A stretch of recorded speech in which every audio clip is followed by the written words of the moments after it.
নমস্কার বন্ধুরা, শ্রাবন্তী রান্নাঘর অ্যান্ড ব্লগ চ্যানেলে সকলকে স্বাগত। আজকে আমি বানাবো ভেজিটেবিল চপ। সম্পূর্ণ নিরামিষভাবে কিন্তু ভেজিটেবিল চপটা বানাবো। এখানে একটা বিট, দুটো গাজর আর তিনটে আলু নিয়ে নিয়েছি। দেখুন, বিট গাজর এগুলো খোসা ছাড়িয়ে নিয়েছি। এবার একটি প্রেসার কুকারে তিনটে আলু, বিট আর গাজরগুলো দিয়ে দিলাম, আর 1 কাপ পরিমাপে জল দিয়ে দেবো। দিয়ে 3 থেকে 4টে সিটি দিয়ে এটা সিদ্ধ করে নেব। তো একেবারে কিন্তু ফুল সিদ্ধ হবে না, একটু কিন্তু নরম হয়ে যাবে। আর একটা ভাজা মশলা বানাচ্ছি। ভাজা মশলার জন্য নিয়েছি ধনে, জিরে, মৌরি, শুকনো লঙ্কা, দারচিনি আর ছোটো এলাচ। এইগুলো কিন্তু ভালো করে একটু ড্রাই রোস্ট করে নেবো, তারপরে আমি গুঁড়ো করে নেব। দেখুন, এটা গরম করা হয়ে গেছে। তো এবার আমি একটা মিক্সির জারে দিয়ে দিলাম। এবার ভালো করে এটা গুঁড়ো করে নেব। গুঁড়ো হয়ে গেছে। এবার এটা একটি পাত্রে ঢেলে রেখে দেব। এবার আমি ব্রেড ক্রাম্বস বানানোর জন্য নিয়ে নিয়েছি এগুলো টোস্ট বিস্কুট। এগুলোই আমি গুঁড়ো করে নেব।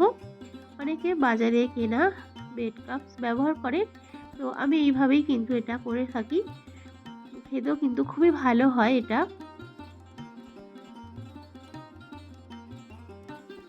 এখন টোস্ট বিস্কুট থেকে কি সুন্দর ব্রেড ক্রাম্ব তৈরি হয়ে গেল। আর এখানে চীনাবাদাম নিয়েছি। চীনাবাদামগুলো আমি ভালো করে শুকনো ভেজে নেব।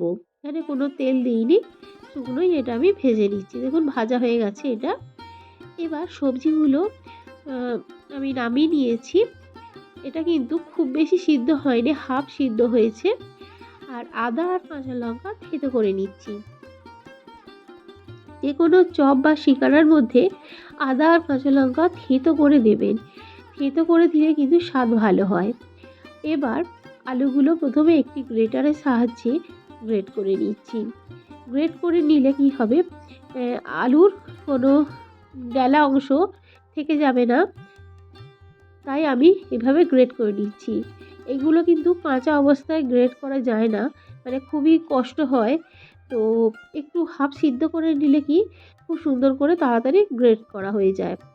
দেখুন, আলু, গাজর আর বিট সবই আমি ভালো করে গ্রেট করে নিচ্ছি।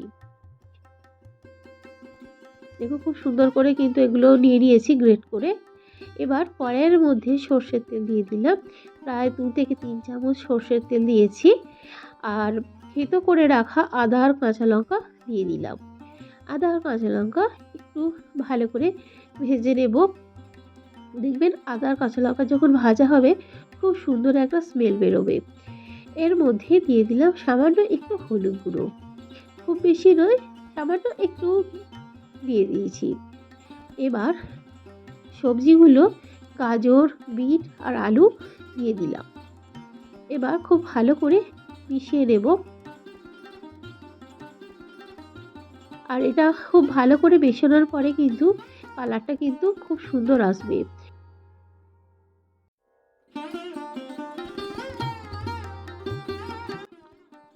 এবার ভালো করে কিন্তু সবজিগুলো মেশানোর জন্য এইভাবে আমি ভালো করে মিশিয়ে নিচ্ছি। এইভাবে মিশিয়ে নিলে কিন্তু ভালো করে মেশানো হয়ে যায়। আর দিয়ে দিলাম স্বাদ অনুযায়ী লবণ। ভেজিটেবিল চপ একটু মিষ্টি খেতে ভালো লাগে, তাই এর মধ্যে দিয়ে দিলাম চিনি। এখানে আমি প্রায় 2.5 চামচের মতো চিনি দিয়ে দিলাম। আর যেহেতু নিরামিষ চপ, তাই চিনিটা দিলে এমনি মিষ্টি খেতেই বেশি ভালো লাগে। আর এর মধ্যে কিছু ধনিয়া পাতা দিয়ে দিলাম। এবার ভালো করে আমি মিশিয়ে নিচ্ছি। আর চপের পুরটা দেখুন, কালারটা কি সুন্দর এসেছে। এই কালারটা কিন্তু বিটের কালার থেকেই এসেছে। ধনিয়া পাতা কিন্তু খুব সুন্দর করে মিশিয়ে নিলাম। আর পুরটা কিন্তু প্রায় তৈরি হয়ে গেছে, কেননা কড়াইয়ের গা থেকে কিন্তু উঠে উঠে যাচ্ছে, কড়াইয়ের গায়ে কিন্তু লেগে যাচ্ছে না। দেখুন, খুব সুন্দর করে কিন্তু এটা তৈরি হয়ে গেছে। তাও আমি একটু পুরটা টাইট করার জন্য যে বিস্কুটগুলো, মানে যে টোস্টগুলো আমি গুঁড়ো করলাম, তার থেকে আমি 1 থেকে 1.5 চামচ মতো একটু দিয়ে দিলাম। এটা কিন্তু একটা টিপস। হ্যাঁ, যদি দেখবেন যে এই চপের পুরটা খুবই মানে নরম হয়ে গেছে, তখন এই রকম যদি ব্রেড ক্রাম্বস আপনারা মিশিয়ে দেন, টেস্ট কিন্তু খারাপ কিচ্ছু হয় না, খেতে কিন্তু খুবই ভালো হয়। আর খুব সুন্দরভাবে একটা টাইট হয়ে যায়। পুরটা যদি নরম থাকে তাহলে চপ ঠিকঠাকভাবে বানানো যাবে না। দেখুন খুব সুন্দর করে কিন্তু চপের পুরটা তৈরি হয়ে গেছে। একেবারে কড়াইয়ের গা থেকে কিন্তু উঠে যাচ্ছে। তো একেবারে শেষে দিয়ে দিলাম ভাজা মশলা। এখন কিন্তু আমি গ্যাসের ফ্লেম কিন্তু বন্ধ করে দিয়েছি। এ ভাজা মশলাটা শুধু মিশিয়ে নিয়ে নামিয়ে নেব।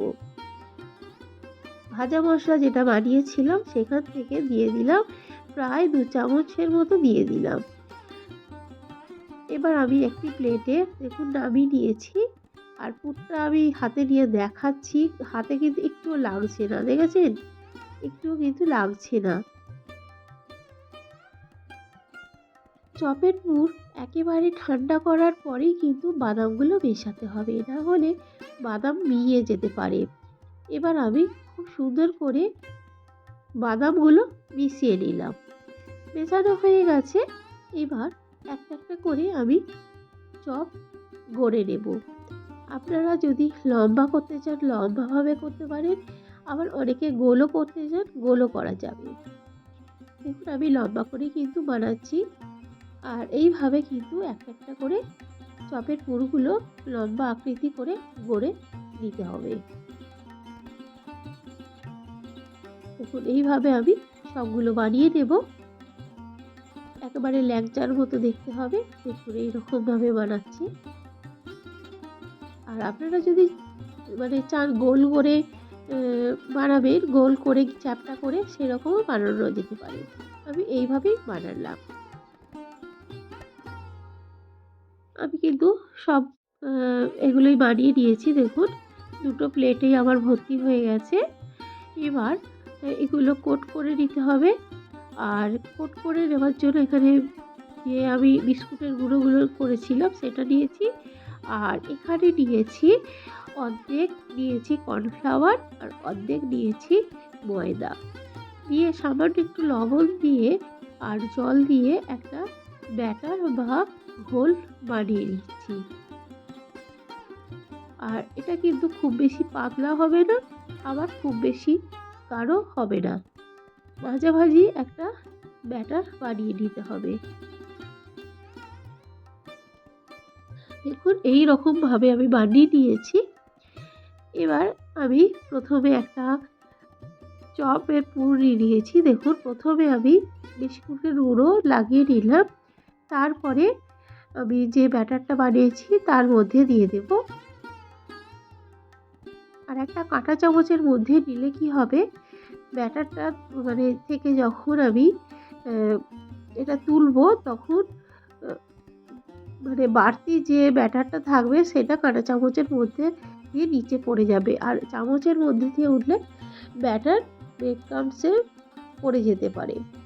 আমি আবারও বিস্কুটের গুঁড়ো লাগিয়ে নিলাম। দেখুন এইভাবে প্রত্যেকটা তৈরি করে নেব। আর প্রত্যেকটা কিন্তু ডবল কোট করে নিতে হবে। ডবল কোট করলেই কিন্তু চপগুলো খুব সুন্দরভাবে তৈরি হবে। দেখুন আমি চামচের সাহায্যে কিন্তু ব্যাটারটা উপর দিকে দিয়ে দিচ্ছি আর একটা কাঁটা চামচের সাহায্যে তুলে নিচ্ছি। এইভাবে করলে কিন্তু খুবই ভালো হবে, তাড়াতাড়ি হয়ে যাবে। দেখুন খুব সুন্দর করে আমি কোট করে নিয়েছি।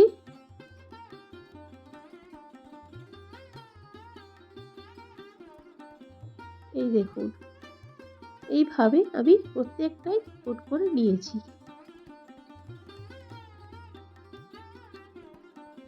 এইভাবে কোট করে নেবার পরে বেশ কিছুক্ষণ কিন্তু এইভাবে রেখে দিতে হবে। প্রায় 1 ঘন্টার মতো রেখে দিয়েছিলাম। তারপরে আমি কড়াইয়ের মধ্যে সাদা তেল গরম করে চপগুলো ভেজে আপনাদের দেখাচ্ছি। আর আঁচ কিন্তু বাড়িয়ে রাখতে হবে, মানে গ্যাসের ফ্লেম বাড়িয়ে রাখতে হবে। আর তেলটা খুব ভালো করে কিন্তু গরম করে নিতে হবে।